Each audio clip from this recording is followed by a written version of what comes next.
Kowe sing ngancani ngilangke kabeh sepi. Kowe sing paling ngerti, sing paling gemati. Matur nuwun Gusti, sampun maringi sing kemati.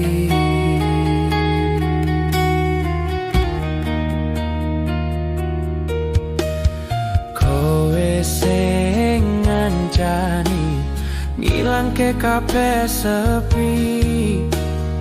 Kowe sing paling ngerti, sing paling kemati.